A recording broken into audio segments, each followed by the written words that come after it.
Nah, ashabul ukhdud ini ada 3. Berkata ahli tafsir, ashabul ukhdud itu ada 3. Yang pertama di daerah Yaman. Jadi kejadiannya ini yang menyiksa dengan parit api ini ada 3. Yang pertama ada di Yaman. Yang kedua di Syam.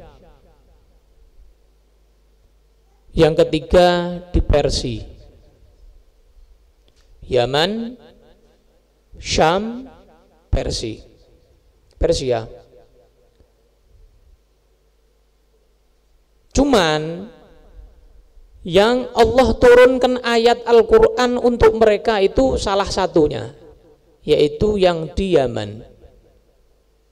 Yang di Syam dan di Persia tidak turun ayat Quran. Kejadiannya enggak turun ayat Quran.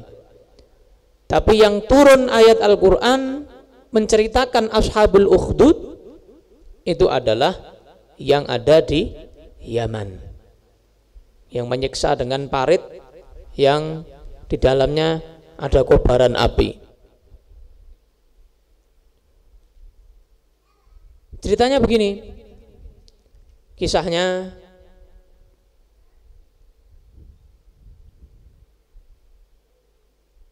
diriwayatkan dari sahabat Nabi Suhaib radhiyallahu anhu, Sayyidina Suhaib. Nabi Muhammad sallallahu alaihi wasallam beliau cerita. Ceritanya begini. Dulu itu ada seorang raja, kata Nabi. Ini yang cerita Nabi Muhammad ya. Hadis riwayat Muslim sahih. Hadis riwayat Muslim sahih. Hadis sahih riwayat Muslim. Dulu itu ada seorang raja, zaman dulu kata Nabi, sebelum zamannya Nabi Muhammad, zaman dulu.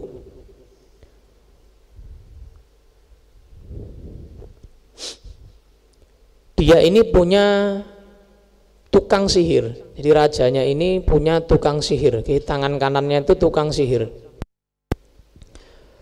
Kata Nabi, saat tukang sihir ini mulai tua, dia khawatir tidak ada yang melanjutkan. Nggak ada yang melanjutkan. Akhirnya bilang sama rajanya, raja saya ini sudah mulai tua, kasih saya murid, tak ajari sihir supaya saya kalau meninggal ada penerusnya. Akhirnya oleh rajanya diutus murid, seorang murid. Ini murid ini cerdas, pinter, ajari dia sihir supaya kamu kalau mati ada penerusnya. Si anak ini, anak masih muda ini, anak muda ini kan cerdas, dia bisa mikir. Setiap dia berangkat belajar ke tukang sihir itu, di pertengahan jalan itu mendengar suara rohib. Rohib itu pendeta. Jadi zaman dulu masih zaman kitab Injil, yang berlaku masih kitab Injil. Jadi pendeta Injil zaman dulu, bukan zaman sekarang ya. Zaman dulu masih berlaku kitab Injil sebelum Al-Quran turun. Mendengarkan pendeta ini membaca kitab Injil itu seneng dia. Kok ajib ini, asyik dia mendengarkannya. Maka setiap hari ketika dia mau belajar taklim sihir itu ya, mau belajar sihir, pasti dia mampir dulu, diawali, digasihi. Buat apa? Mampir ke pendeta ini belajar tentang Injil. Diajari pelan-pelan, diajari. Kadang terlambat. Ketika sampai di tukang sihirnya, kamu terlambat, tak tunggu nih, sedang itu pukul, dihukum. Nanti kalau pulang lagi kayak begitu, pulang ke rumah setelah belajar sihir, pulang ke rumah mampir lagi ke pendeta itu belajar lagi. Nanti kalau sampai di rumah telat, dimarahi lagi sama keluarganya, pukul lagi. Berangkat dipukul, pulang dipukul. Maka anak ini lapor sama pendetanya, gurunya itu. Guru, gimana ini? Saya ini berangkat dipukul, pulang dipukul. Saya mau gimana ini? Solusinya ini. Katanya gurunya, pendeta itu bilang, kamu nanti kalau ketemu sama tukang sihir, kamu bilang aja, tadi saya terlambat karena keluarga saya. Paham ya? Kalau kamu pulang, saat kamu pulang ke keluarga kamu telat, kamu bilang aja, saya terlambat karena tukang sihir saya. Nanti kan aman, kamu masih aman. Nggak ada yang tahu kalau kamu sudah beriman kepada Allah Subhanahu wa ta'ala, kitab Injil.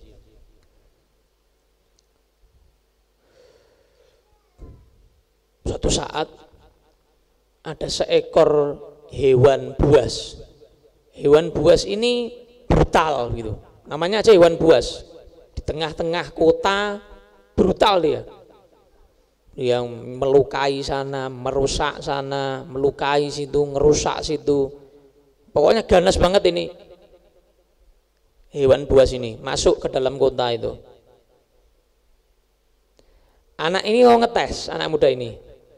Anak ingin tahu ini, yang bener itu yang tukang sihir apa yang pendeta? Anak mau ngetes, dia ngambil kerigil. Ketika dia ngambil kerigil, dia bilang begini, Allahumma in kana amrul rahib ahab ilaik min amris sahir faktul hadhih hatta yamdiyan nas. Wahai Tuhan, kalau memang pendeta itu lebih engkau cintai daripada tukang sihir itu, maka batu ini bisa membunuh hewan buas ini, kerikil kecil ini, sehingga manusia akan terselamatkan daripada gangguan hewan ini. Dilemparkan, mati itu. Pendetanya orang soleh, pendetanya orang hebat, ahli Injil di saat itu, orang hebat dia, wali. Ibaratnya kalau sekarang waliullah. Dilempar, kaget manusia, kerikil tok semata ini. Dari tadi kita ini berusaha membunuh, tidak bisa. Ini anak kecil, ini anak muda ini bisa membunuh pakai kerikil tok. Maka anak kecil ini akhirnya berangkat taklim tadi, mampir ke tempatnya pendeta, cerita, tadi saya begini, ada hewan terus saya lempar kerikil gini. Nah, katanya pendetanya begini, anakku, muridku, kamu sekarang lebih mulia dari aku, kamu lebih afdal dari aku, tapi hati-hati, kamu nanti bakal dapat musibah. Kalau kamu dapat musibah, jangan lapor kalau guru kamu saya, sembunyikan. Jangan lapor, jangan kasih tahu orang-orang kalau kamu tuh punya guru, saya guru kamu. Jangan lapor. Maka anak kecil ini, anak muda ini jadi tabib saat itu. Tanpa buka praktek ya. Jadi orang datang ke tempat dia buta, disembuhkan, sembuh. Bisa lihat lagi. Orang sakit apa, disembuhkan, sembuh langsung. Sampai tangan kanannya raja, ada tangan kanannya raja ini, dia buta. Dia dengar ada anak muda bisa menyembuhkan orang buta. Akhirnya dia membawa hadiah yang banyak, datang ke anak muda itu, nih, kalau kamu bisa menyembuhkan saya dari butanya saya, tak kasih hadiah banyak. Akhirnya anak muda ini bilang, saya nggak bisa nyembuhkan Pak, yang nyembuhkan itu Allah. Saya dari dulu itu saya nyembuhkan orang ini bukan saya nyembuhkan, Allah. Kalau kamu beriman kepada Allah, jadi dia sekalian dakwah. Nyebuhkan itu sekalian dakwah. Kalau kamu beriman kepada Allah, tak doakan, saya minta sama Allah, kamu disembuhkan sama Allah. Terus akhirnya tangan kanannya raja ini beriman kepada Allah, didoakan, bisa lihat lagi, sembuh butanya. Maka tangan kanan raja ini datang ke raja, ya seperti biasa, duduk. Kaget rajanya nih, duh, isan delok awakmu. Biasanya tidak bisa lihat, wis iso delok. Ya sudah bisa lihat saya. Siapa yang mengembalikan penglihatan kamu itu? Ada Tuhan saya. Kamu punya Tuhan selain saya? Rajanya waktu itu kayak Fir'aun, ngaku Tuhan. Jadi banyak raja-raja zaman dulu itu ngaku Tuhan. Kamu nyembah selain saya? Katanya. Iya, Tuhan saya itu ya Tuhan kamu. Allah itu ya Tuhanku ya Tuhanmu. Ngamuk, dipecut, diadab, disiksa, sampai siapa yang ngajak kamu ke agama yang lain, sampai dia buka mulut ngomong anak muda itu. Anak muda itu tadi dipanggil. Wah, kamu ini yang belajar sama tukang sihir saya ya? Sihir kamu hebat banget, bisa menyembuhkan orang buta. Dikira sihirnya yang menyembuhkan. Kamu hebat banget ya, bisa menyembuhkan orang sakit segitu banyaknya. Dijawab sama anak muda ini, tidak takut belas dia, tidak takut sama sekali. Pak Raja, saya itu tidak menyembuhkan siapa-siapa, yang menyembuhkan itu Allah. Kaget, punya Tuhan selain saya kamu, nyembah selain saya, pegang siksa. Siapa yang ngajari kamu? Siapa yang ngajari kamu? Sampai buka mulut pendeta itu. Padahal sebelumnya pendetanya sudah bilang, si wali itu sudah bilang, ojo ngomong, kalau kamu nanti bakalnya dapat musibah, jangan ngomong. Sudah tahu duluan beliau, lebih wali lagi ya, sudah tahu duluan bakalnya begini, sudah tahu duluan. Akhirnya dipanggil itu pendeta itu, ayo kembali agama nenek moyang kamu, sembah saya.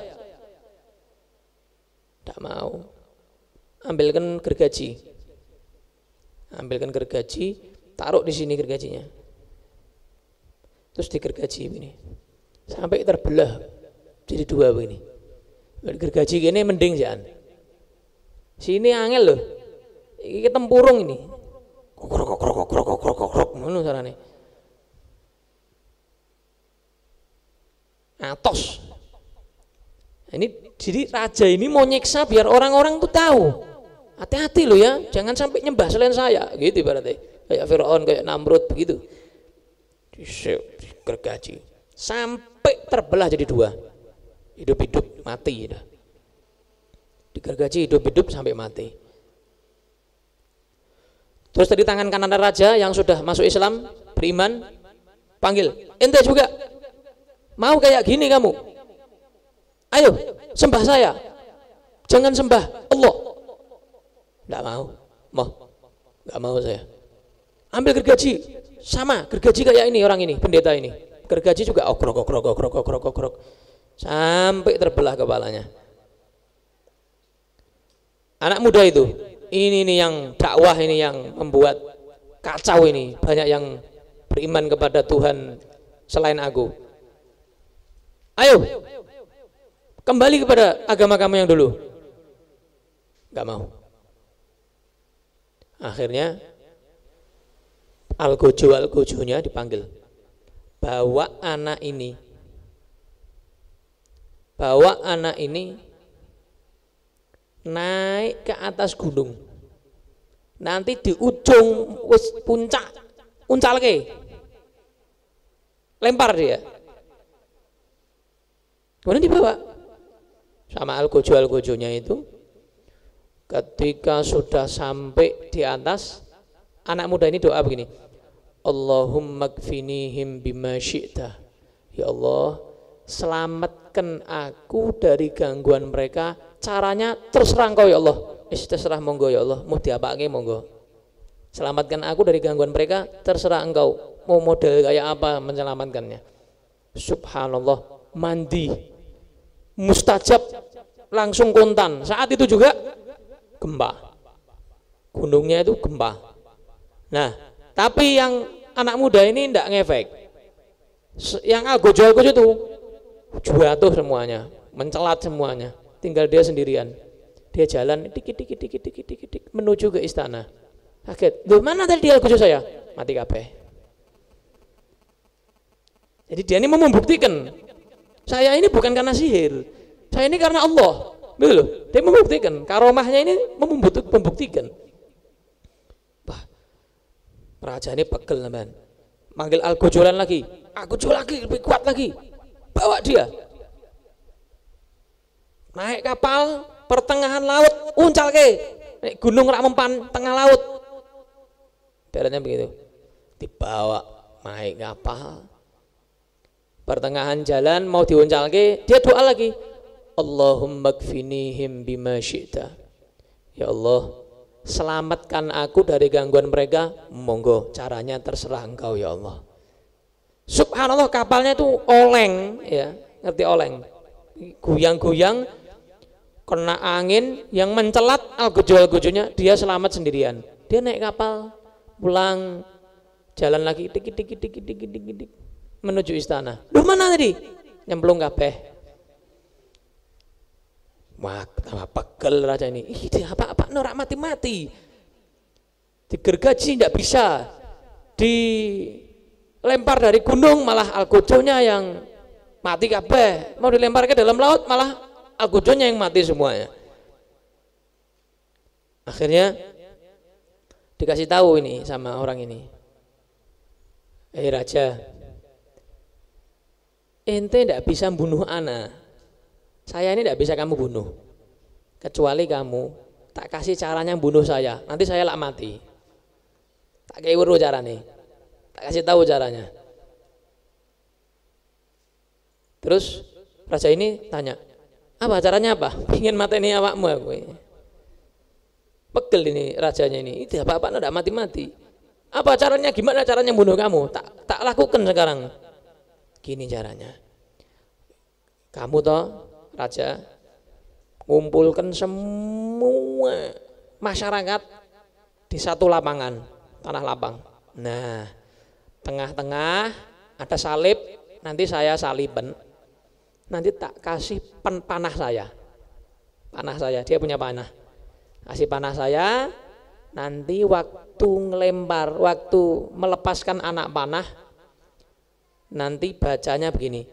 Bismillah Rabbil Ghulam, dengan menyebut nama Allah Tuhan anak muda ini. Pasti saya mati. Cobaan. Tenang yo, ya. Dilakukan. Kumpulkan semua masyarakat, semua rakyat kumpul satu lapangan, kuadril lapangannya. Besar banget. Zaman dulu kan tidak serapet zaman sekarang. Sekarang kan sawah jadi perumahan, gitu. Pakai tambah rapat rumahnya. Zaman dulu kan lapang. Campurkan jadi satu, tengah-tengahnya ada salib. Ini anak muda ini disalib. Panahnya, kasih panahnya. Kemudian ketik yang melempar panah ini baca itu Bismillah Rabbil Ghulam, dengan menyebut nama Allah Tuhan anak muda ini. Seret, kena sininya dia, kena pelipisnya sini, celep, kena sini, mati anak ini. Kaget orang-orang, ini yang sakti bukan anaknya ini, Tuhannya ini. Akhirnya amanna bi Rabbil Ghulam, kami beriman kepada Tuhannya anak ini. Wah, kaget rajanya, wah diprank aku, wah ditipu saya ini.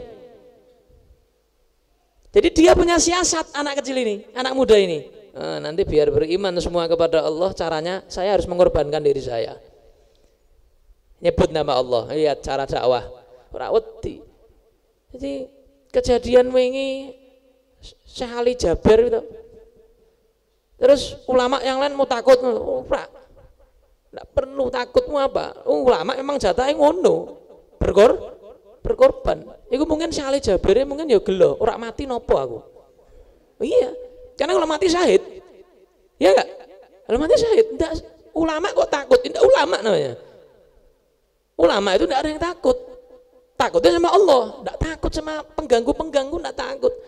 Takutnya sama Allah. Jatai, ulama itu diincer wis jatai. Itu sudah jatahnya memang. Kalau kamu tidak mau diincer, ya rasa jadi ulama, jadi yang ngrungokke nyatet. Wis ngono ae. Ya usah jadi ulama. Jadi ulama ya diincer. Nama kamu tercantum di CIA. Oh ya sudah jelas. Tercantum di mana, wis tercantum. Sudah. Enggak usah takut. Takut sama Allah. Kenapa takut sama manusia? Takut sama Allah. Kata para ulama, dikatakan man khafallah khafahu kullu syai. Siapa yang takut kepada Allah, cuma takut sama Allah, apapun akan takut sama dia, tak berani. Pernah kan di Riyadhus Shalihin ada orang yang ngincar Nabi. Sampai Nabi Muhammad itu sendirian di pohon, Nabi itu mau istirahat begini tidur di pohon.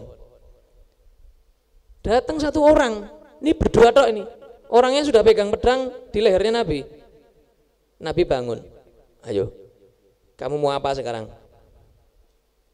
Ini sudah pedang di lehernya Nabi Muhammad. Kamu apa sekarang? Nabi takut. Nabi santai gini tok. Allah, langsung gini tangannya. Langsung takut. Tidak berani, langsung tangannya langsung getar begini. Pedangnya langsung jatuh. Sama Nabi diambil. Sekarang siapa yang menyelamatkan ente? Diwalik sama Nabi. Dibalik sama Nabi. Siapa yang menyelamatkan? Muhammad, ampun. Kamu kan baik. Ya. Dilepaskan sama Nabi. Ya wis. Nabi tidak terus bersendam. Teknono yo, enggak.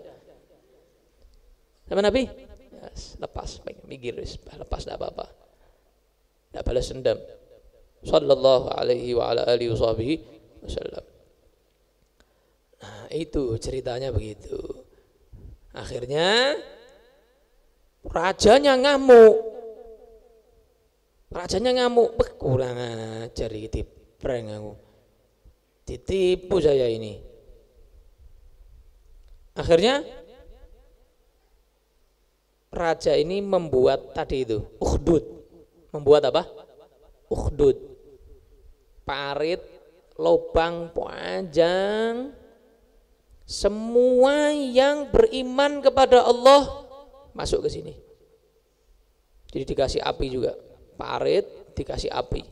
Ada kobaran apinya. Menyala-nyala. Satu-satu. Mau beriman sama Allah apa sama saya? Allah, ceplung. Allah saya, nyemplung. Allah. Banyak yang Allah. Nyemplung. Banyak riwayat. Ada yang menyatakan puluhan ribu yang mati. Ada yang menyatakan ribuan. Ada yang menyatakan enggak sampai ribuan, ratusan. Ada yang menyatakan enggak sampai ratusan. Banyak riwayat. Kisahnya, ceritanya. Intinya apa? Ukhdud itu ini nih. Iki loh ukhdud itu. Paham dong? Ukhdud itu parit ini. Untuk membunuh orang segitu banyaknya yang hasil perengan anak muda itu, yang beriman kepada Allah itu, nah ini dimasukkan ke dalam ukhdud yang Allah sebutkan dalam Al-Quran, qutila ashabul ukhdud. Dilaknat, dibunuh ashabul ukhdud.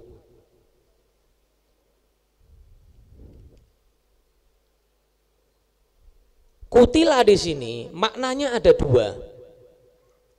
Makna yang pertama doa, makna yang kedua khobar. Apa maksudnya, Beb? Gini.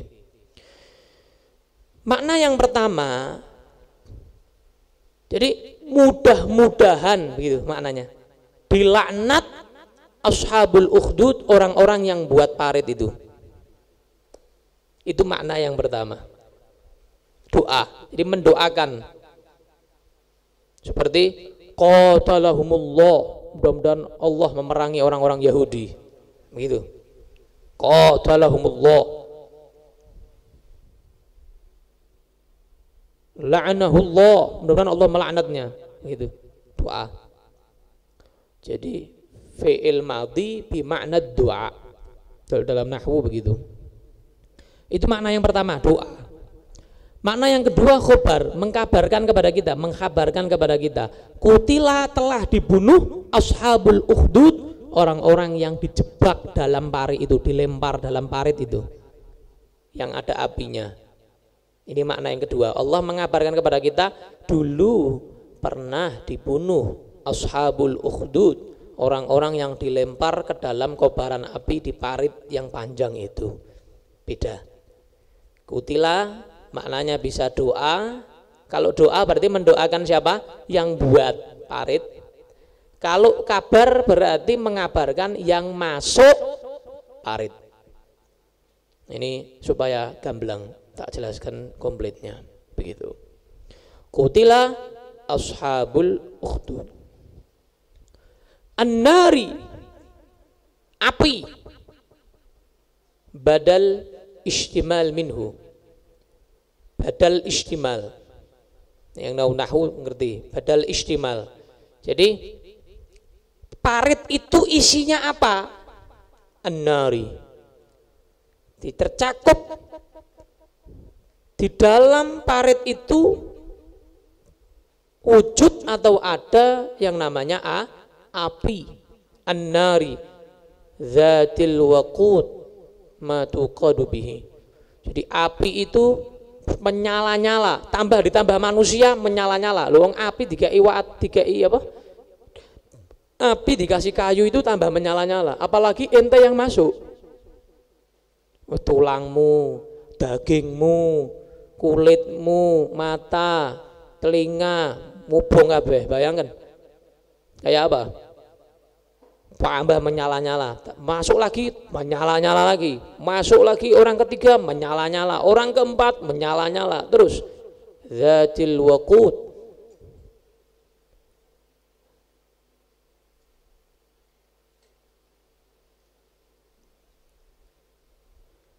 Idhum 'alaiha qu'ud. Idh, ketika, hum, mereka, 'alaiha ay haulaha, di sekitar parit itu, ala janibil ukhdud, di sisi-sisi paritnya, alal karasi, duduk di atas kursi begini. Qu'ud, duduk. Nah, ini ada tergantung tadi makna kutila tadi. Kalau maknanya kutila itu mendoakan, mudah-mudahan dilaknat ashabul ukhdud, orang-orang yang buat parit, berarti maknanya yang duduk ini adalah orang yang buat parit, raja dan menteri-menterinya duduk begini sambil guyu-guyu delok mereka masuk ke dalam parit. Syukur, mal'un, itu masuk ke dalam situ. Ini makna yang pertama.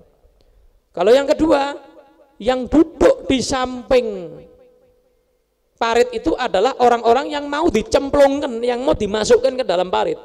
Dijejer-jejerkan antri begitu, kayak antri sembako, tapi antrinya bukan antri sembako, antri dilemparkan ke dalam ukhdud, parit yang menyala-nyala itu. Paham tum? Jelas tum? Nah,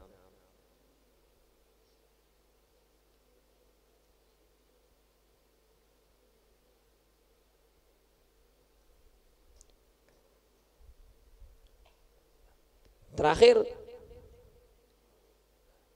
riwayat yang lain,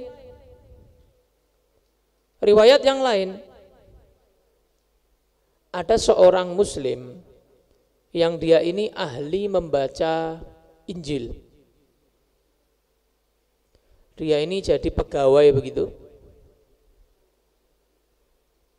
Suatu saat ketika dia lagi bekerja sambil ngelalar murojaah kitab Injil, maka putri bosnya itu melihat orang ini ketika lagi baca kitab Injil kayak keluar cahaya dari mulutnya gitu, karamah. Sama kayak Al-Habib Muhammad bin Hasan Jamalul Lail ketika baca Al-Quran ludahnya serasa seperti madu gitu. Nikmat dari nikmatnya, karamah, keluar cahaya, kayak keluar cahaya begitu. Terus putrinya ini cerita sama bos, sama ayahnya,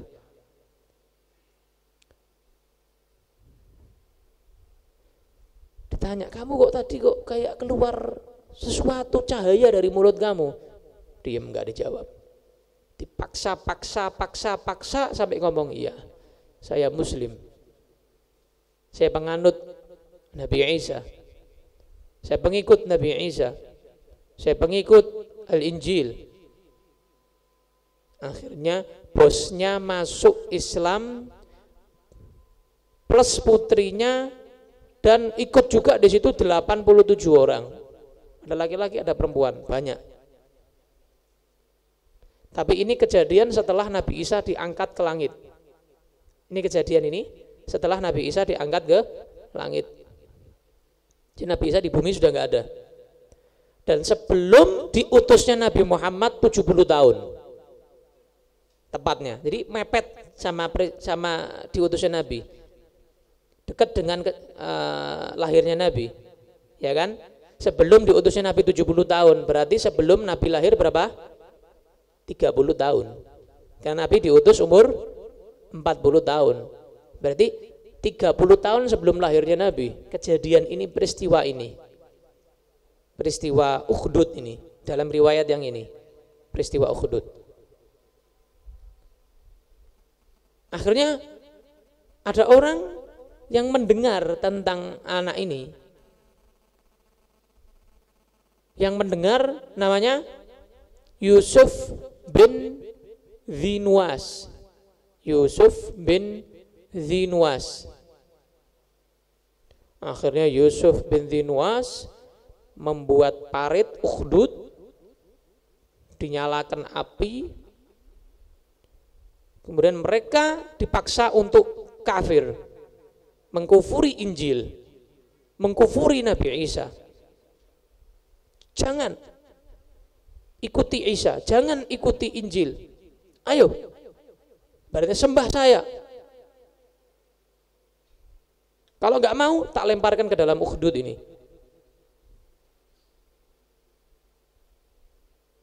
Akhirnya masuk. Di situ yang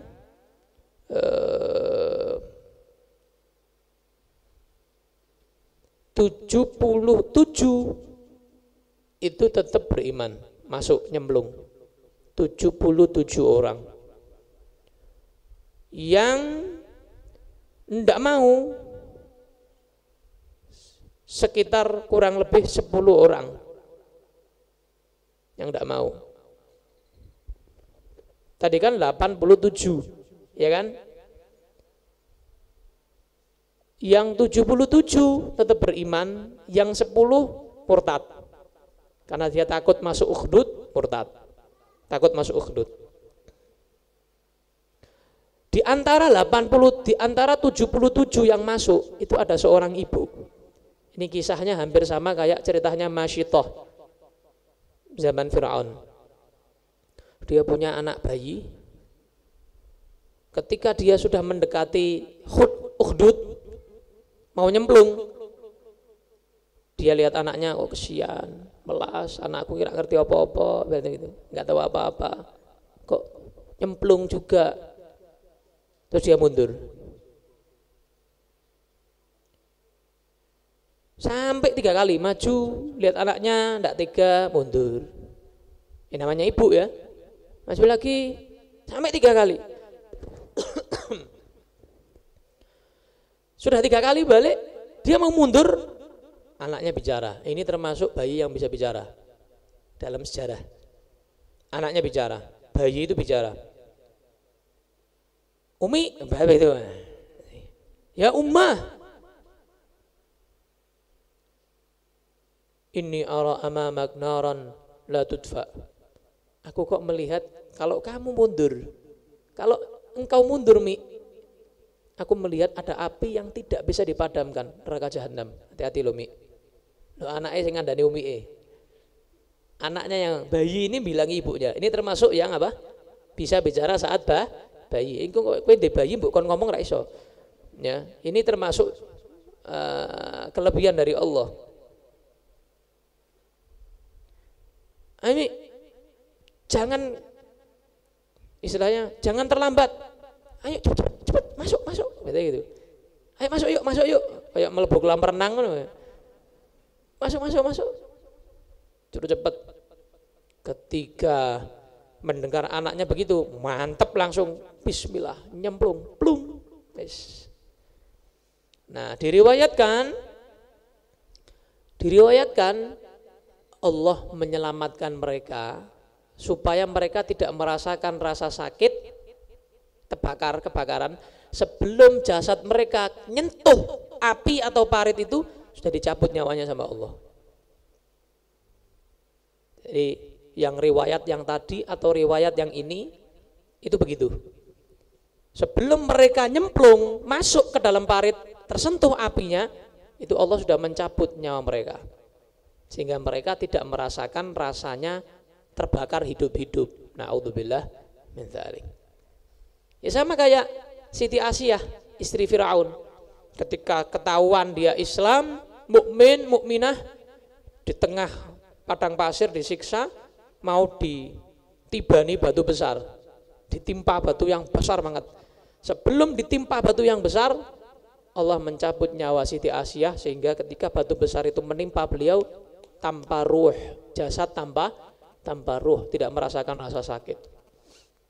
Nah, itu adalah kisah Ashabul Ukhdud. Kenapa Allah menceritakan itu? Supaya kita teguh imannya, ya kan? Kemarin kan tujuan Al-Buruj untuk apa?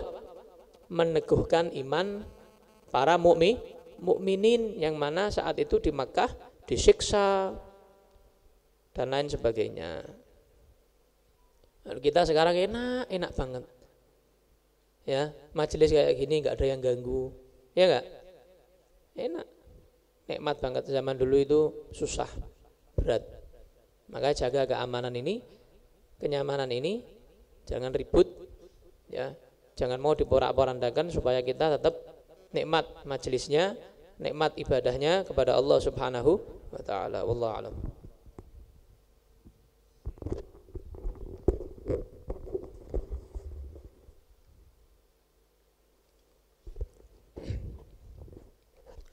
Bismillahirrahmanirrahim. Alhamdulillahirabbil alamin. Wassalatu wassalamu ala asyrafil anbiya wal mursalin sayyidina Muhammadin wa ala alihi wa sahbihi wa man tabi'ahum bi ihsanin ila yaumiddin wa alaina ma'hum wa fihim bi rahmatika ya arhamar rahimin, amma ba'd.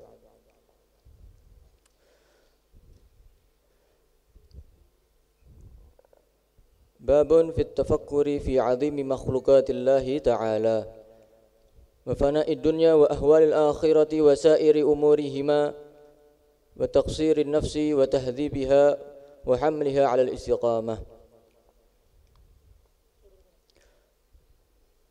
Kita masuk di dalam bab setelahnya, yaitu bab ini menjelaskan mengenai at-tafakkur, memikirkan tentang keagungan daripada ciptaan-ciptaan Allah Subhanahu wa ta'ala.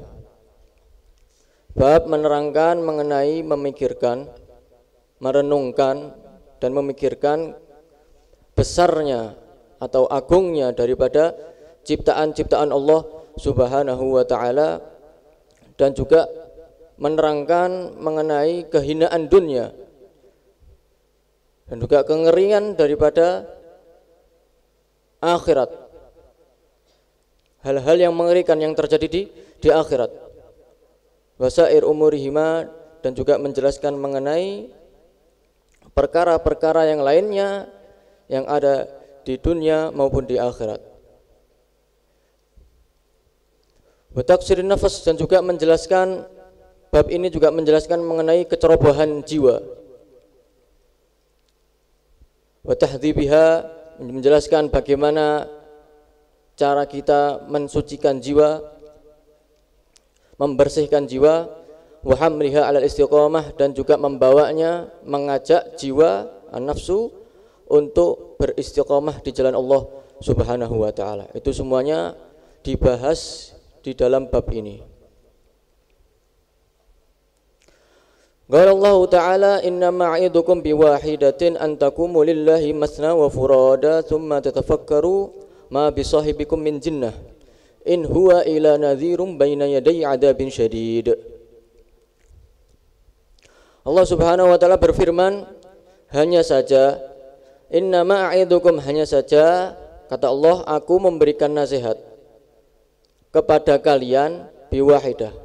Hanya saja, sesungguhnya aku ini hanya memberikan kalian satu nasihat, bukan dua, bukan tiga, satu nasihat.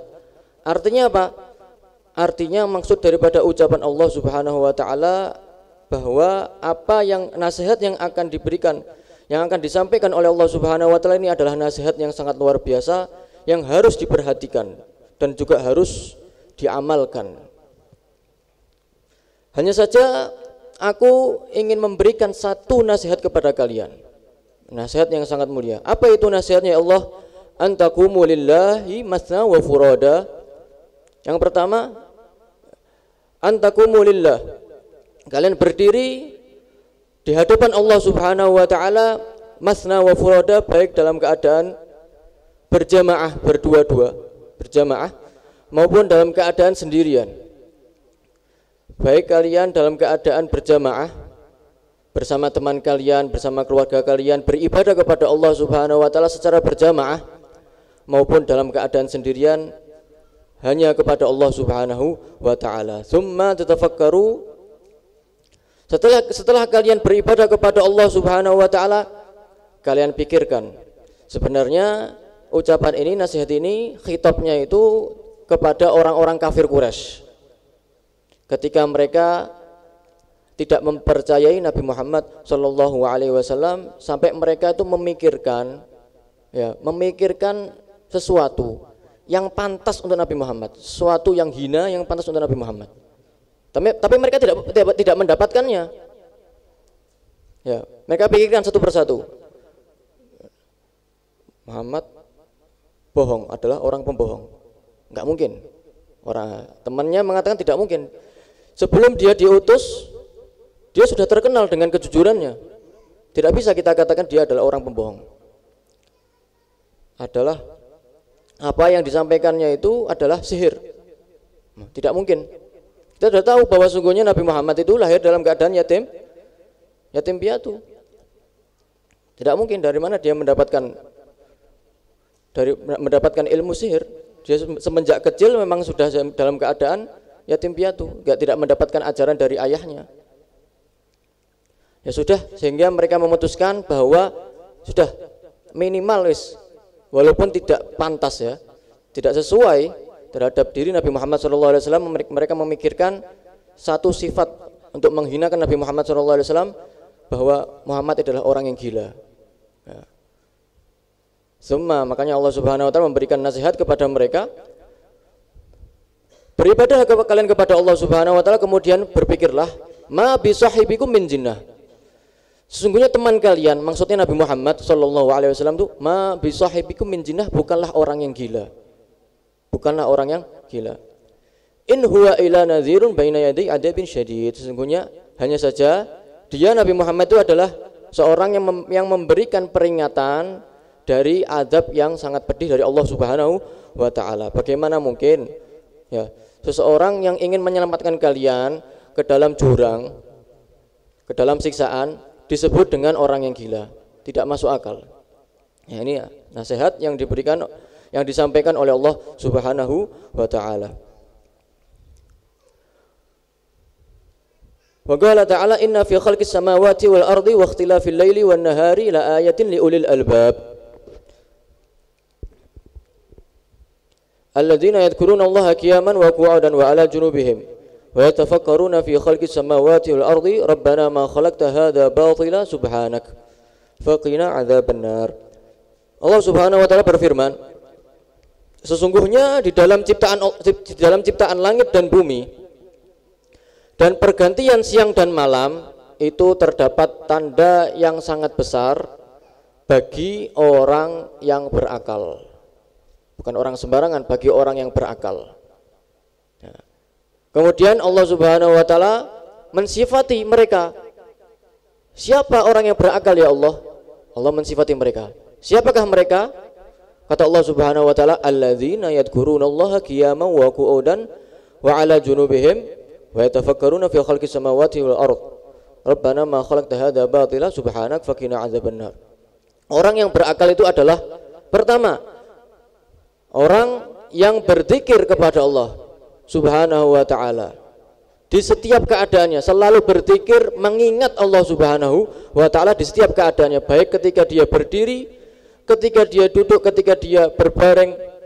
Terus walaupun lisannya tidak berzikir tapi hatinya terus mengingat Allah Subhanahu wa taala. Ini yang pertama. Sifat yang pertama. Yang kedua, wa yatafakkaruna fi khalqis samawati wal ardh. Mereka orang yang berakal itu adalah yang kedua, sifat yang kedua adalah selalu memikirkan, merenungkan ciptaan langit dan bumi, yaitu maksudnya adalah ciptaan Allah Subhanahu wa taala, dan di antara ciptaan yang sangat mulia, yang sangat agung, yang tidak bisa satupun dari siapapun orang manusia, tidak mungkin, tidak bisa untuk meniru daripada ciptaan langit dan bumi. Sifat yang kedua adalah orang yang berakal itu adalah orang yang selalu memikirkan, merenungkan daripada ciptaan langit dan bumi. Berzikir kepada Allah Subhanahu wa taala, kemudian bertafakkur, memikirkan, merenungkan, melihat daripada langit, melihat ciptaan bumi, sehingga dengan adanya tafakkur ini, oleh karena itu sebagian diriwayatkan bahwa tafakkur sa'ah khairum min ibadah sanah. Memikirkan atau bertafakkur 1 jam itu lebih baik daripada ibadah 1 tahun. Ya. Memikirkan ciptaan Allah 1 jam itu lebih baik daripada ibadah 1 tahun. Karena dengan kita berpikir, bertafakkur, merenungkan ciptaan Allah Subhanahu wa taala, itu faedahnya sangat besar. Di antaranya dengan kita selalu bertafakur kepada Allah Subhanahu wa taala, semakin dekat hubungan kita kepada Allah. Dan juga di antaranya juga semakin tahu bahwa sesungguhnya dunia itu sebentar. Dunia itu sangat hina. Dan di antara ciptaan yang sangat mulia ini, sangat agung ini, langit, bumi, belum lagi yang ada di atasnya, di atas bumi, daripada planet-planet yang ada. Kita memikirkan hal ini sehingga kita mengetahui bahwa sungguhnya dari ciptaan yang sangat agung ini ada yang menciptakannya, lebih agung daripada ciptaannya pastinya, yaitu Allah Subhanahu wa taala akan memantapkan hati kita, iman kita, sehingga nantinya apa yang akan terjadi hasilnya, kita akan selalu beristiqomah di jalan Allah Subhanahu wa taala. Ya. Pertama, berzikir kepada Allah, mengingat Allah Subhanahu wa taala, kemudian bertafakkur, memikirkan, merenungkan ciptaan Allah Subhanahu wa taala, kemudian mengucapkan doa. Setelah kita bertafakkur, berzikir, bertafakkur, merenungkan daripada keagungan ciptaan Allah Subhanahu wa taala, langit dan bumi dan ciptaan-ciptaan yang lainnya, berdoa kepada Allah Subhanahu wa taala, Rabbana ma khalaqta hadza batila, ya Allah, sungguhnya Engkau tidak menciptakan hal ini sia-sia. Subhanak, maha suci Engkau. Faqina adzabannar, maka selamatlah kami dari azab kamu, yaitu berupa azab api neraka. Apa yang diciptakan oleh Allah Subhanahu wa taala, ya, itu semuanya pasti ada hikmahnya. Afa hasibtum annama khalaqnakum abasan wa annakum ilaina la turja'un? Apakah kalian menyangka bahwa sungguhnya kami menciptakan kalian tuh abas, sia-sia? Cuma diciptakan begitu saja, enggak ada hikmahnya. Semua yang diciptakan Allah Subhanahu wa taala, apapun itu ciptaan, walaupun najis mughaladhah, babi, anjing, itu ada hikmahnya. Ada hikmahnya. Semuanya ada hikmahnya. Faqina adzabannar. Kemudian ayat setelahnya, Rabbana innaka man tudkhilin nara faqad akhzaitah wa ma lidh-dhalimina min ansar. Ya Allah, sungguhnya orang yang telah Engkau masukkan ke dalam api neraka, sungguhnya orang itu telah Engkau hinakan. Dan orang yang zalim tidaklah memiliki seorang penolong. Siapa yang menolong mereka ketika Allah yang mana Allah adalah Maha Penolong memasukkan mereka ke dalam api neraka, terus siapa yang menolong mereka? Enggak ada. Wa ma lidh-dhalimina min ansar. Rabbana innana sami'na munadiyan yunadi lil imani an aminu bi rabbikum fa amanna. Rabbana faghfir lana dzunubana wa kaffir 'anna sayyi'atina wa tawaffana ma'al abrar. Ya Allah, sesungguhnya kami mendengar seruan yang menyeru untuk beriman kepada Tuhan, yaitu Allah Subhanahu wa taala, sehingga kami beriman karena sebab seruan tersebut. Ya Allah, maka ampunilah dosa kami dan hapuslah daripada kesalahan-kesalahan kami, dan matikanlah kami bersama orang-orang yang baik, bersama para anbiya, para salihin, orang-orang yang dekat kepada Allah Subhanahu wa taala. Rabbana wa atina ma wa'adtana ala rusulik wa la tukhzina yaumal qiyamah innaka la tukhliful mi'ad. Ya Allah, berikanlah kepada kami apa yang telah Engkau janjikan kepada rasul-rasul kamu, dan janganlah Engkau hinakan kami di hari kiamat. Sesungguhnya Engkau tidak melanggar daripada janji. Karena Allah Subhanahu wa taala telah berjanji menjanjikan kepada Nabi Muhammad sallallahu alaihi wasallam, wala saufa yu'tika rabbuka fardha, akan memberikan apa yang diinginkan, diridhoi oleh Nabi Muhammad sallallahu alaihi wasallam. Dan Nabi Muhammad hanya meminta satu, la arda wa wahid min ummati finnar. Aku tidak rela walaupun satu umatku masuk ke dalam api neraka, tidak rela. Itu yang diberikan, yang dijanjikan oleh Allah Subhanahu wa taala, menyelamatkan umat-umatnya. Allahumma ja'alna min ummati nabiyina Muhammad sallallahu alaihi wasallam. Amin, Allahumma amin. Nah, ini para salafun saleh, mereka mengatakan bahwa termasuk amalan, salah satu amalan yang mempercepat doa kita sampai kepada Allah Subhanahu wa taala, yang menyebabkan doa kita cepat dikabulkan oleh Allah Subhanahu wa taala adalah apa?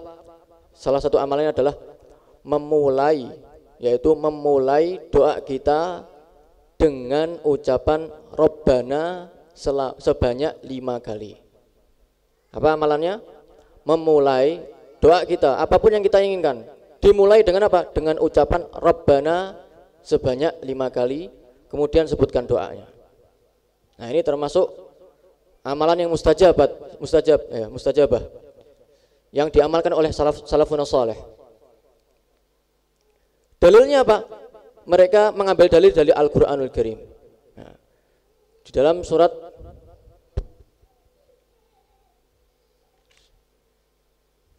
Al-Imran, ya. Dalam surat Al-Imran tadi Allah menyatakan sifatnya orang-orang yang berakal adalah orang yang pertama berzikir kepada Allah, mengingat Allah, kemudian bertafakur. Setelah itu bertafakur, merenungkan ciptaan Allah, berdoa, Rabbana ma khalaqta hadza batila subhanak faqina adzabannar. 1, Rabbana. Kemudian Rabbana innaka man tudkhilin nar faqad akhzaitah wa ma lidh-dhalimina min ansar. Kemudian 2 ayat setelahnya, Rabbana innana sami'na munadiyan yunadi lil imani an aminu bi rabbikum fa amanna. Rabbana faghfir lana dzunubana wa kaffir 'anna sayyi'atina wa tawaffana mal abrar. Rabbana, kelima, Rabbana wa atina ma wa'adtana ala rusulik wa la tukhzina yaumal qiyamah innaka la tukhliful mi'ad. 5, ya. Memulai doa dengan ucapan Rabbana selama 5 kali, sebanyak 5 kali. Kemudian Allah nyatakan di ayat setelahnya, fastajaba lahum rabbuhum anni la udhi'u amala amilin minkum min dzakarin aw untha ba'dukum min ba'd.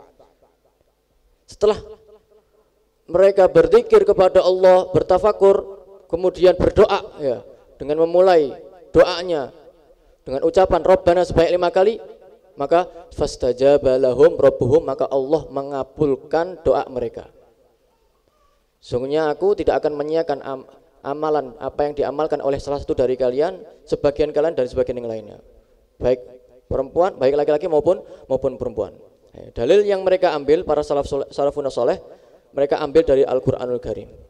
Sehingga termasuk salah satu amalan agar doa kita dipercepat, dikabulkan oleh Allah Subhanahu wa taala adalah apa? Memulai doa yang kita inginkan dengan ucapan Rabbana sebanyak 5 kali.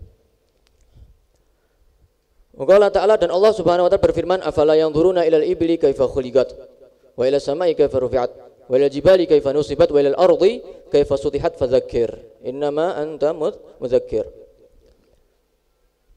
Tidaklah mereka melihat daripada ciptaan Allah, yaitu berupa unta. Bagaimana diciptakan unta? Di antara hewan yang bermanfaat semua, seluruh tubuhnya, seluruh badannya adalah unta. Bahkan kotorannya pun bermanfaat. Diriwayatkan di Sahih Bukhari dan Muslim bahwa ada beberapa orang datang ke kota Madinah ingin bertemu kepada Nabi Muhammad SAW. Ketika itu mereka terkena suatu penyakit yang mana di daerahnya tidak ada obatnya, sehingga mereka mengadukan kepada siapa?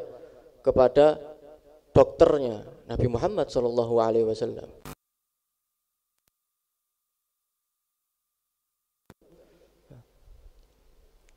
Mengadukan kepada Nabi Muhammad SAW, ya Rasulullah, sesungguhnya kami mengalami suatu penyakit dan kami tidak menemukan obatnya. Rasulullah kemudian memerintahkan kepada mereka, datangi kandang unta, minum susunya dan minum air kencingnya. Dia mereka melakukan apa yang diperintahkan Nabi Muhammad SAW, diminum susunya, diminum air kencingnya, sehingga mereka dengan izin Allah Subhanahu wa taala sehat walafiat, disembuhkan oleh Allah Subhanahu wa taala, dan mereka gemuk, menjadi seger badannya. Kenapa? Karena mereka mendapatkan obat dari sumbernya, dari Rasulullah Shallallahu Alaihi Wasallam. Dari sini para ulama, dari hadis ini para ulama di arba' madzhab berbeda pendapat mengenai hukum kencing khusus, ya, kencingnya unta. Menurut Imam Malik bahwa hukumnya suci, tapi menurut jumhur ulama mengatakan bahwa seluruh kotoran itu dihukumi najis. Nah, terus bagaimana berobat? Hukum berobat dengan sesuatu yang najis. Nah, hukumnya menurut madzhab Imam Syafi'i bahwa ketika tidak mendapatkan obat yang lain, obat suci yang lainnya, maka diperbolehkan. Tapi kalau misalkan masih ada obat suci yang lainnya, nggak boleh, haram. Nah, oleh karena itu, kalau seandainya masih ada obat yang lain, misalkan obatnya kencing unta, cuma masih ada obat yang lain yang suci, maka boleh minum kencing unta menurut Imam Syafi'i. Wa ila samai kaifa rufi'at, dan juga bagaimana bagaimana Allah Subhanahu wa taala menciptakan langit. Allah tinggikan langit itu. Dan bagaimana luar biasanya ciptaan Allah berupa langit, sehingga tidak terjadinya tabrakan dengan bumi. Terdapat 7 langit yang tidak terjadi tabrakan, luar biasa. Ciptaan yang tidak bisa ditiru oleh manusia. Dan begitu juga gunung, bagaimana Allah Subhanahu wa taala ditegakkan gunung itu. Dan juga wal ardi kaifa suhat, dan juga bagaimana bumi itu dibentangkan sehingga kita bisa berjalan dengan santai. Ya. Fadzakir, maka berilah peringatan, sesungguhnya engkau adalah orang yang memberi peringatan. Tugasmu adalah memberikan peringatan, ya Rasulullah, wahai Muhammad, Allah Subhanahu wa taala.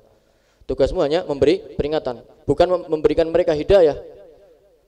Tugasku adalah Allah Subhanahu wa taala yang memberikan mereka hidayah.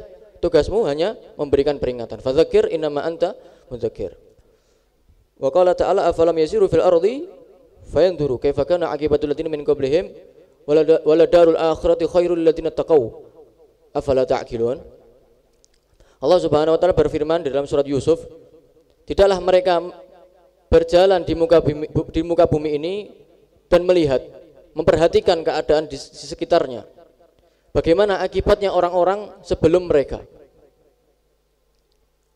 Lihat itu bagaimana Qarun terambisi dengan dunia, mendapatkan memiliki kekayaan yang sangat luar biasa. Apa yang terjadi kepadanya? Allah hancurkan, Allah tenggelamkan.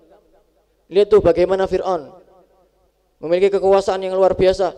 Apa yang terjadi kepadanya? Allah hancurkan, Allah tenggelamkan. Perhatikan keadaan sekitar kalian, keadaan daripada orang-orang sebelum kalian. Apa yang terjadi kepada mereka ketika mereka memilih dunia daripada Allah Subhanahu wa taala. Kaifa kana aqibatul ladzina min qablihim wala darul akhirati khairul lil ladzina taqau afala ta'qilun. Dan rumah akhirat itu Allah Subhanahu wa taala, jalan untuk menuju surganya Allah Subhanahu wa taala itu lebih baik bagi orang yang bertakwa. Tidaklah kalian berakal. Artinya gunakanlah akal kalian ini. Renungkanlah apa yang ada di sekitar kalian, apa yang terjadi daripada orang-orang sebelum kalian. Gunakan akal kalian. Lihat bagaimana orang yang berambisi dengan dunia, apa yang terjadi kepada mereka, apa yang telah Allah lakukan kepada mereka. Allah hancurkan mereka. Dan itu juga akan berlaku kepada siapapun yang menentang Allah Subhanahu wa taala. Wal ayat fil bab katsirah, dan juga ini hanya beberapa ayat yang menerangkan mengenai bertafakur di dalam ciptaan Allah Subhanahu wa taala, merenungkan daripada keagungan ciptaan Allah Subhanahu wa taala, sedangkan ayat-ayat yang lain sangat banyak yang tidak disebutkan di kitab ini. Wa minal ahadits al haditsus sabiq. Tadi daripada dijelaskan mengenai ayat-ayat yang ada di dalam Al-Qur'an yang menjelaskan mengenai at-tafakkur, bertafakur di dalam ciptaan Allah Subhanahu wa taala. Adapun hadisnya, di antara hadisnya adalah hadis yang telah berlalu, yaitu hadis daripada riwayat Shaddad bin Aus. Al-qayyisu man dana nafsahu, orang yang berakal, orang yang cerdas itu adalah orang yang menimbang dirinya dan mengamalkan sesuatu untuk menjadi bekal nanti setelah dia mati. Itu adalah orang yang cerdas. Menimbang dirinya artinya apa? Artinya memperhatikan dirinya, bahwa sungguhnya dia itu hamba, memikirkan dirinya.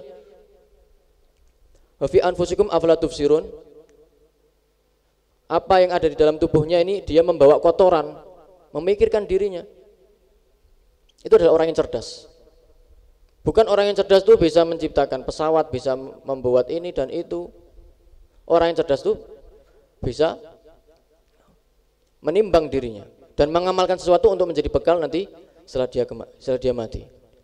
Nah, Sayyiduna Shaddad bin Aus yang meriwayatkan hadis ini, beliau adalah orang yang sangat cerdas juga, terkenal orang yang sangat cerdas. Baik, dikatakan termasuk daripada keutamaan beliau bahwa sahabat beliau Sayyiduna Ubadah bin Samit, beliau mengatakan mengenai beliau, Shaddad bin Aus kan mimman utiya ilm wal hilm. Sayyiduna Shaddad bin Aus itu termasuk orang yang diberikan oleh Allah Subhanahu wa taala ilmu wal hilm dan sabar.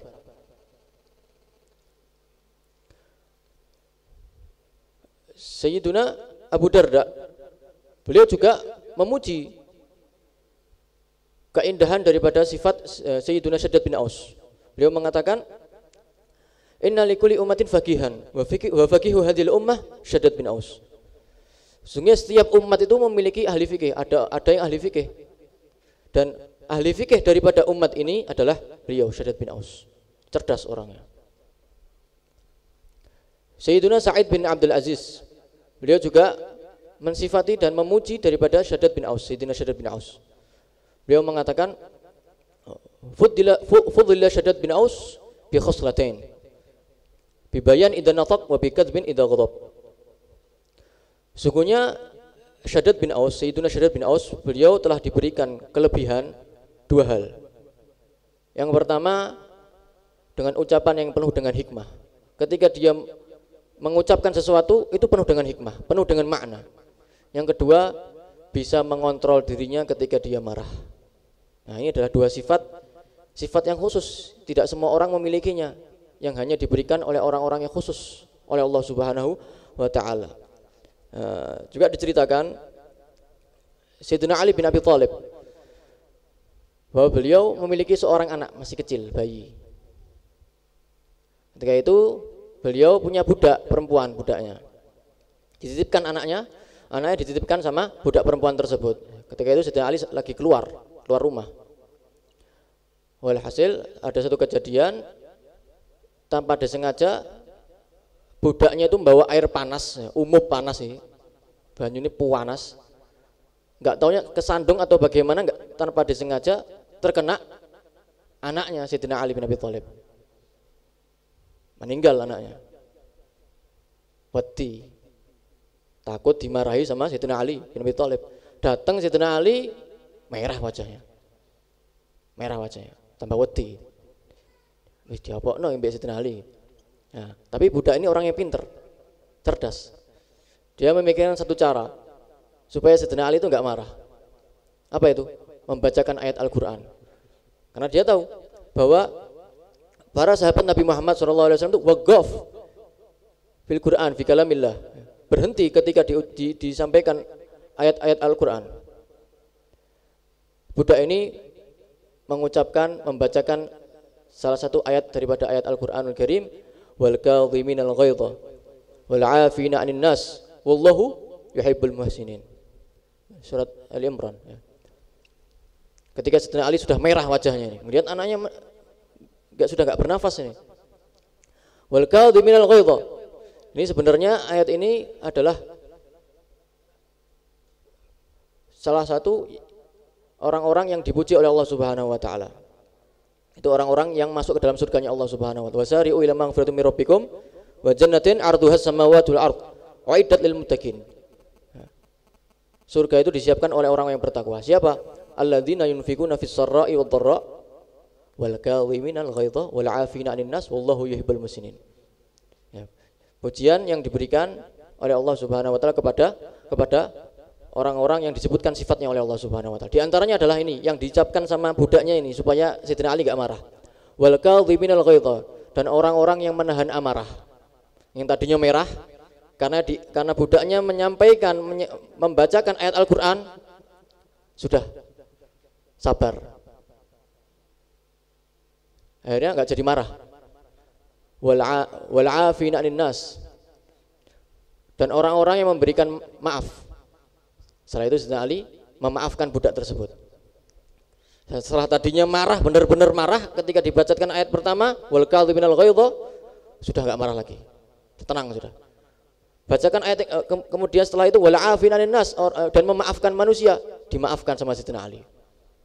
Padahal ini berbuat suatu hal yang kalau kita mungkin sudah dibacok wisannya.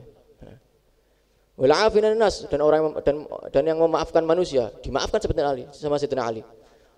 Kemudian terakhir wallahu yuhibbul muhsinin, dan Allah mencintai orang-orang yang berbuat baik. Anti hurrah biwajhillah, dibebaskan budaknya sama Sayyidina Ali radhiyallahu taala anhu wa ardhah. Padahal dia melakukan kesalahan, budaknya ini dibebaskan sama Sayyidina Ali. Pintar budaknya, tahu bahwa sahabat Nabi Muhammad, pembesar sahabat Nabi Muhammad itu waqaf fil Qur'anil Karim, berhenti ketika disebutkan Al-Qur'anul Karim radhiyallahu taala anhu wa ardhah.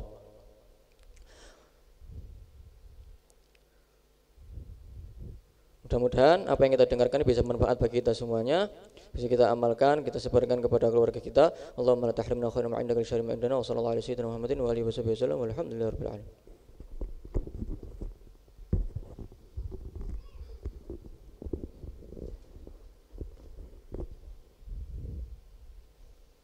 Itu sahabat Nabi ya.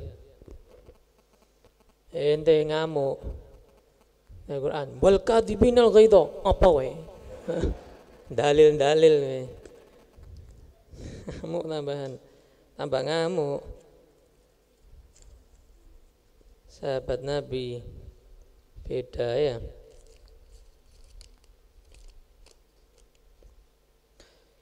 Ini sudah siang, jadi fikih sama kalam salafnya besok aja.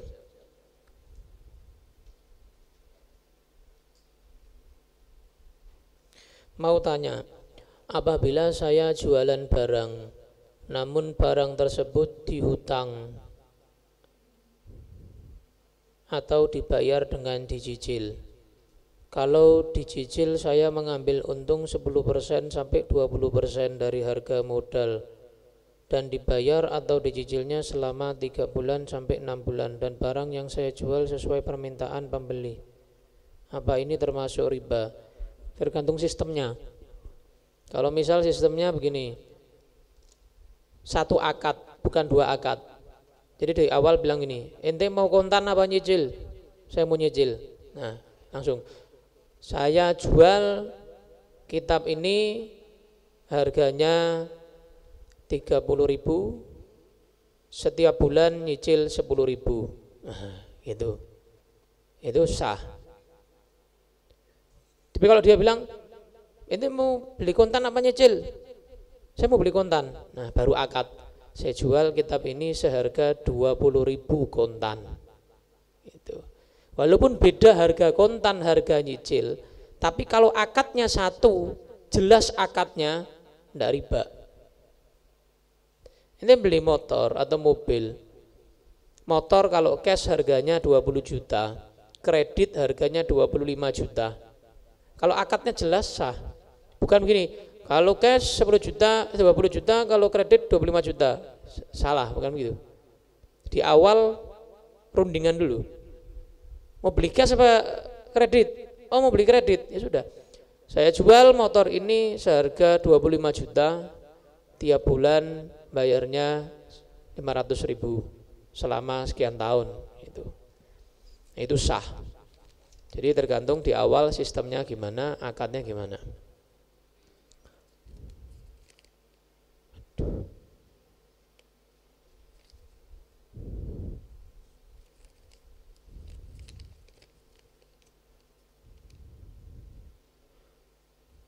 Apa itu ikhlas? Karena sering sekali mengucapkan hal itu tapi belum tahu arti sebenarnya. Dan bagaimana caranya kita bisa ikhlas menjalankan takdir Allah yang sering sekali tidak sesuai dengan yang kita cita-citakan, yang kita harapkan.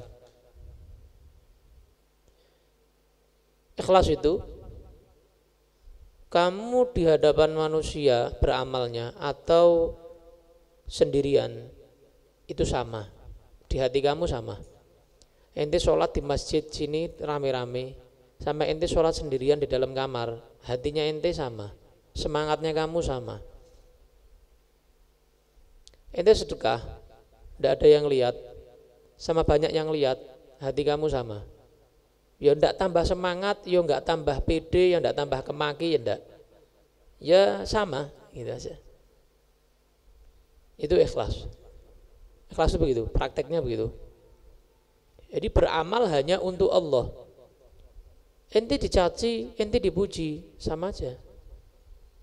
Ente memuji ana, ente mau nyaci ana tidak ngefek, sama aja. Itu namanya orang ikhlas. Tapi kalau ada orang dia ngaku ikhlas, dicaci ngamuk-ngamuk, tidak ikhlas itu.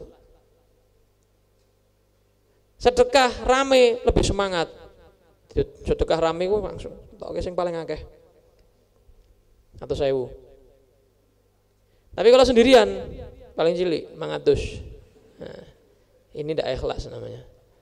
Jadi mau di hadapan orang rame atau sendiri, kamu 2000 ya 2000, 500 ya 500, enggak berubah, enggak.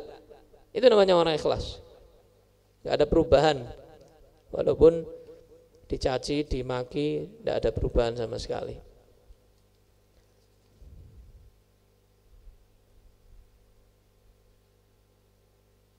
Ini terakhir. Ada orang bekerja, tapi bekerjanya malam hari. Contoh jam 7 malam sampai jam 12 malam. Namun setelah jam 12 malam istirahat. Bagaimana hukum sholat tahajud tanpa tidur dulu? Kalau dia sholat sunnah saat itu setelah 12 malam belum tidur, itu namanya qiyamul lail.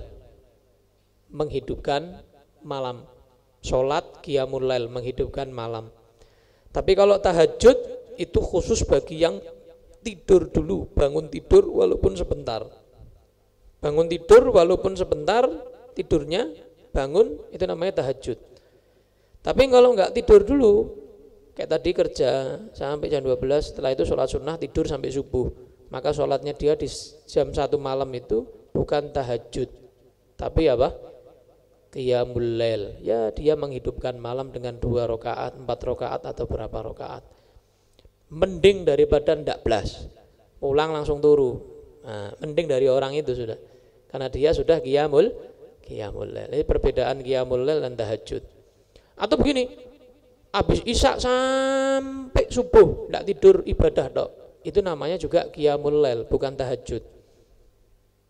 Kenapa? Menghidupkan apa? Malam. Menghidupkan malam, itu namanya qiyamul lail, walaupun semalam suntuk. Tapi orang yang tidur jam 7 baru sholat isya turu, bangun jam 4:05, 10 menit lagi adzan, bangun sholat sunnah, itu tahajud, walaupun cuma 5 menit, tapi namanya apa?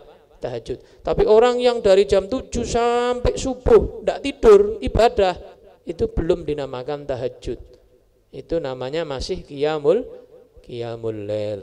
Wallahu a'lam bishawab.